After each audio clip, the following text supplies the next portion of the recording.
ఇంకెవరెవరు రాసిన శాస్త్రీయత అవసరం లేదు కదా. ఇప్పుడు ఎల్లూరి శ్రీనివాస్ విషయంలో ఒక సాధువులాగా నేను అడ్డుకోవడానికి ఏంటంటే రుద్రాక్షలు వేసుకొని చితాభస్మం రాసుకొని ఆ సిగ పెట్టేసుకొని హరహర మహాదేవ్ అన్న వర్డ్ వదిలేశాడు కదా. అలా సనాతన ధర్మంలో లేదు. ఇప్పుడు ఈ స్వామి ఏమడుతున్నాడంటే ఆయన దిగంబరంగా వచ్చాడు, వాళ్ళు అలాగే ఉంటున్నారు అంటున్నారు కదా. అలా రావడానికి అర్హత లేదని శాసనంలో ఉంది కదా. ఈయనకి ఏ అర్హత ఉన్నది రావడానికి ముఖ్యంగా? కాబట్టి ఏంటంటే వాళ్ళు వినాల్సింది ఆత్మార్పణం చేసుకొని మేము ఎవరినో ఏదో చేస్తామంటున్నారు కదమ్మా. ఇదంతా అవతల వ్యక్తిని ఈ అటెన్షన్ అంతా డైవర్ట్ చేయడానికని అందరికీ తెలిసిన విషయమే. గతంలో ఈ ముత్యాలమ్మ గుడి విషయంలో వచ్చినప్పుడు కూడా ఏం చేశాడమ్మా, ఆయన వదిలిన వర్డ్స్ కి ప్రభుత్వం ఆపింది ఆయనని. వేములవాడ గుడిని సుత్తె తీసుకొని కొడతానన్నందుకే అందరం వెళ్లి కాపాడాం. అంతేగాని ఈయన ఏదో బొనగాడు వచ్చిండు కదా గుడిని కాపాడడానికి, ధనాతన ధర్మాన్ని కాపాడడానికి ఆపలేరు. సుత్తె తీసుకొని పోయినుంటే ఆ రోజు ఎన్ని పడేటియో ఆ రోజు ప్రభుత్వాలు ఆయనని కాపాడాయి.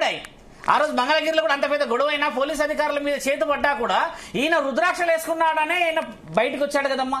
ఆజాద్ గారు అడ్వకేట్ ఏం చేశారంటే హైదరాబాద్ కమిషనర్ గారిని కలిసి పోలీస్ అధికారుల దగ్గర నుంచి ఒక లెటర్ ఇచ్చారు. ఈయన ఎక్కడికైనా తిరగడానికి కొంచెం అనుమతులు ఇవ్వండి, కొంచెం చూడడానికి విచిత్రంగా ఉన్నాడు అని అంటే దాన్ని ఈయన ఉపయోగించుకుని చూసారా. పోలీస్ అధికారులను తిట్టారు, వాళ్ళ తల్లిదండ్రులు తిట్టాడు. వాళ్ళ ఇంట్లో వారం రోజులు అన్నం ఉండి ఆ ఇంట్లో ఉన్న అమ్మాయిని తీసుకెళ్లిపోయాడు. అక్కడనేమో ఆ మంచిర్యాలలో ఈ స్వామి చెప్పిన ఇంటి ఊర్లో అమ్మ ఆ దారే ఉండదు ఊరికి పోవడానికి. వాళ్ళ తల్లిదండ్రులకు ఎంత క్షోభ మిగిలించాడు ఈ రోజు. వాళ్ళిద్దరు ముసలోళ్ళే. తర్వాత ఇక్కడ రాధికన అమ్మాయి కూడా ఏ స్త్రీ అన్న అమ్మ ఈ మొత్తం శాసనాలు మొత్తంలో నేను ఇది అనొచ్చి బయటకు చెప్పుకుంటుందమ్మా.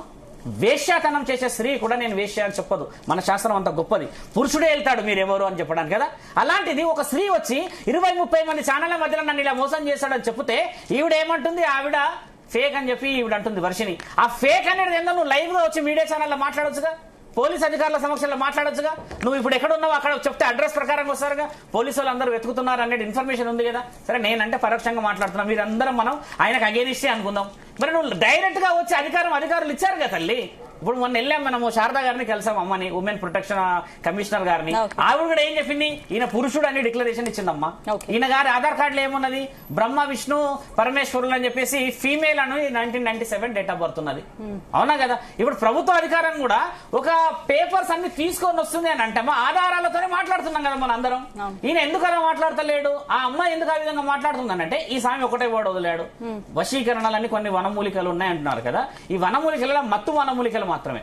ఆ ఒక్కటే ఏదైనా ఉన్నది అని అంటే ఆయన దగ్గర మత్తు ఇవ్వడం తీసుకోవడమే, కానీ మంత్రాలు యంత్రాలు ఈ చింతకాయలు ఏం లేవు తల్లి ఆయన దగ్గర. దానికైతే చాలా సాధువులు అందరూ ఉన్నారు. ఈ స్వామికి ఇప్పుడు చెప్పిన వాడు ఇంకోటి ఏంటంటే దిగంబరంగా తిరగడానికి వాళ్ళ రుజువులు ఉన్నాయన్నారు కదా. ప్రెస్ నోట్ రిలీజ్ చేశారు కాశీ వాళ్ళు, బాంబే నుంచి, రాజస్థాన్ నుంచి, కాశీ నుంచి. ఇప్పుడు అది అఘోరాల అఖాడాల నుంచి వస్తుంది. అది అఘోరా పెళ్లి కూడా అయింది కదా ఇక్కడ శివరుద్ర గారు. ఆ పెళ్లి కూడా అఘోరి గురువు ఎవరో చేశారు. అఘోరి అలా ఉండదు తల్లి. ఇప్పుడు లైటే లేని ఆ ప్రాంతంలోకి వెళ్ళేసి ఆయన గారు నా గురువు, ఈయన గారు నా గురువు అనడం ఎంతసేపు. ఇప్పుడు మనందరం ఇంత ఛానల్లో ఉన్నాం. ఆ ఊర్లో కూడా నిజ నిజాలు తెలిస్తే వాళ్ళు రాణిస్తారా? ఇప్పుడు తెలుగు రాష్ట్రాలకు ఎందుకు వస్తలేడు? పుట్టిన ఊరికి రావడానికి మన మధ్యలో వచ్చి మాట్లాడడానికి ఏమున్నదమ్మా. మహా అంటే నలుగురము ఎగబడతామేమో, పెళ్లి ఇక్కడే చేసుకోకుండా అక్కడ ఎక్కడో ఎందుకు చేసుకుంటాడు? మళ్ళీ అదేలా జరిగింది. మొదటి భార్య రాధికాన అమ్మాయి వచ్చిన రోజు ఈవినింగ్ జరిగింది అది. నేనేమన్నానో ఒక సవాల్ ఏమొదలేమంటే పుస్తల తాడు లేదు ఆ అమ్మాయికి, వర్షినికి ఈమె దగ్గర పుస్తల తాడు ఉంది అనగానే ఆ రోజు రాత్రి 11 గంటలకు వీడియో వదిలాడు. నువ్వు అంత తెగింపుగా ఎందుకు చేస్తున్నావు అలా? నువ్వు వదిలే ఆ మాటలన్నీ ఎంతమంది జీవితాల మీద ప్రభావం చూపిస్తున్నాయమ్మా. వాస్తవం కదా. నేను ఏంటంటే ప్రూఫ్ తో మాట్లాడాలి. ఒక చెక్ ఇచ్చాము అని అంటే చెక్ ఇచ్చిన వాళ్ళు అలా బయటకు వచ్చి ఏడుస్తారా? నన్నైతే కలిసారు కదా వర్షిని వాళ్ళ పేరెంట్స్, నన్ను పట్టుకొని ఎంతసేపు ఏడ్చాడో వాళ్ళ నాన్న. వర్షిని వాళ్ళ పేరెంట్స్ ఎగ్జాక్ట్ గా ఏం చెప్పారు మీకు? ఇప్పుడు ఇంటికి వచ్చి రావడానికి ముఖ్య కారణం వర్షిని అమ్మ. ఈ వర్షిని అమ్మాయి ఈ స్వామి చెప్పిన విషయం ఏంటంటే అక్కడెక్కడో బట్టల గురించి అని అందరూ బట్టలు వేయలేకపోతున్నారు. ఆ గొడవలో ఈయన గారిని బట్టలు వేయాలని ఆ డీసీఎంలో తొయ్యాలని గొడవ జరిగింది మంగళగిరిలో. జరిగినప్పుడు ఈ అమ్మాయి ఒకతే కొంచెం డేర్ చేసి ఆ బట్టలు వేయడం ద్వారా కొంచెం ఆ అమ్మాయి అందులో ఉన్న పాజిటివ్నెస్ చూడడం, తర్వాత ఇద్దరి మధ్యలో స్నేహం అనేది ఏర్పడడం చేత ఈ అమ్మాయి ఏం చేసింది, ఒక 2-3 రోజులు అన్ని మాట్లాడుకున్న తర్వాత ఇంటికి పిలవడం జరిగింది.